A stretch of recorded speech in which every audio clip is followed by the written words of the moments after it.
Sue Storm is the leader in Fantastic Four First Steps. We have gotten reports from test screenings. We've heard about this actually for years, that the superpowered team, the Fantastic Four, which I think the default leader is Reed. He is the smartest man in the universe. And while each of them have their moments, Johnny Storm, Ben Grimm, the Thing, Sue Storm, Invisible Woman, Reed Richards, Mr. Fantastic, they each have their moment to shine. Reed has always been acknowledged to be the leader until this version, the Marvel Studios version of Fantastic Four First Steps. Here is the story from Comic Book Movie. Alan, please read that to me. Yes, the Fantastic Four First Steps is setting a bold new tone for Marvel's first family by placing Sue Storm, the Invisible Woman, at the center of the narrative. Traditionally portrayed as the supporting figure or even sidelined in past film adaptations, Sue is now being reimagined as a complex, powerful lead. Producer Grant Curtis noted, if you do go back through the comics, you realize that Sue Storm is arguably the leader of the Fantastic Four, because without Sue Storm, everything falls apart. Actress Vanessa Kirby echoes that sentiment, aiming to portray Sue with genuine feminine soulfulness rather than turning her into a stereotypical boss bitch. Her character arc is deeply personal as well. Sue is set to be pregnant with Franklin Richards during the film, further emphasizing her emotional and narrative centrality. Kirby and co-star Pedro Pascal have embraced a collaborative, character-driven approach, with Kirby praising Pascal for being utterly equal and supportive. Supportive as a partner. Pascal returned the admiration, saying, powerful women have been the thing that has gotten me through being alive, and describing her dynamic as a kind of transcendent sort of partnership.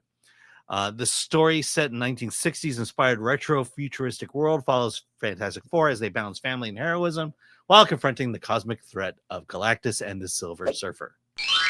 69. Yeah, I mean, I don't think this is any surprise.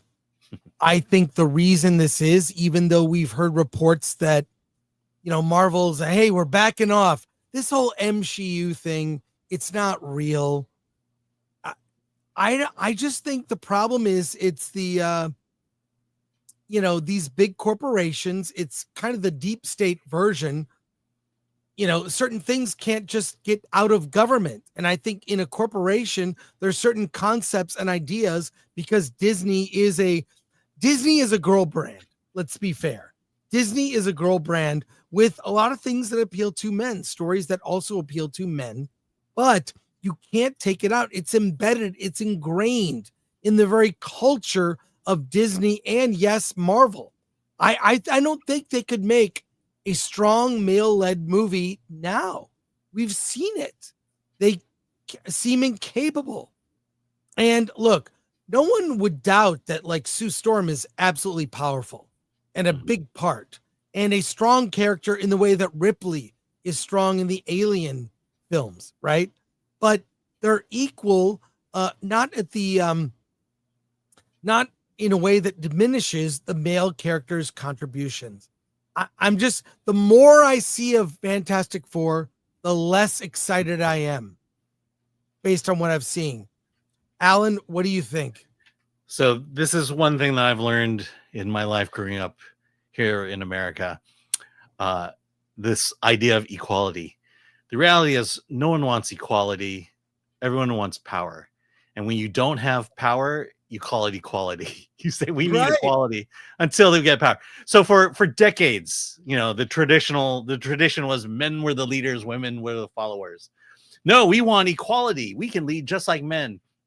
And so rather than making men equal to women or women equal to men, we have to flip it. It's now women are the leaders, men are the followers. And don't misinterpret what I'm saying, but that's exactly what they're trying to do. That's what Marvel's been doing since Endgame, is placing women at the forefront, as opposed when they were begging for equality. They weren't begging for equality; they were begging for their chance to take over.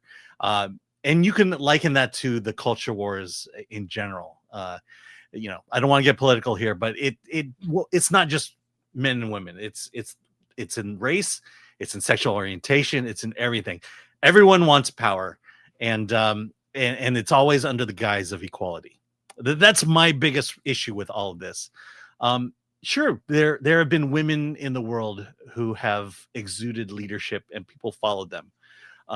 And Margaret Thatcher is one where she was a leader, and people hated her because she was a leader, and she didn't follow their politics. I'm always of the opinion that art should reflect culture, and art shouldn't be there to change culture. And that's what I feel like Marvel and Hollywood has been doing, is they've been trying to use their art, so to speak, to change culture in a way that people just don't find interesting or natural. Well, I think the only equality we'll get will be in the popcorn buckets. Have you seen the buckets now? Yes. There's a collector tin for every character. The Silver Surfer gets a collector tin. Galactus. You get a collector tin. You get a collector tin. All the characters get their own collector tin popcorn buckets. I mean, does Johnny get two? One on fire and one not? Am I not seeing that right? Normally. So here's my Fantastic Four right there. We'll never get to see that. That's Ben Grimm wearing shorts. Let's get that. Let's show off that rock body. Yeah. That rockin' body, Ben. Those large pebble nipples of his. Look, are we surprised at all by any of this? Are we surprised? No. I mean, we saw it start years ago. We saw it all after Captain Marvel came out. We saw it in the beginning in Endgame. There was that pandering shot. Yeah. With all, it got it. The girl power shot. It did get some cheers in audiences. I didn't cheer, but I was kind of groaning because it's obvious they're pandering. Mm-hmm. And I don't know. It's so weird because I don't think there's doom. This only goes one way, right? So they create a character, Superman. Well, then you have to create Supergirl. Yeah. Or the whole super family, right? Yeah. Then you've got Batman. Yeah. Well, then you got to get Batgirl, Batwoman, and the Batman family. Nowhere have they had a female character like Wonder Woman and then created Wonder Man. Although there is a Wonder Man in the Marvel universe. Saying Wonder Woman in DC, there's no male equivalent Wonder Man, right? Only goes one way. And it's a weird thing.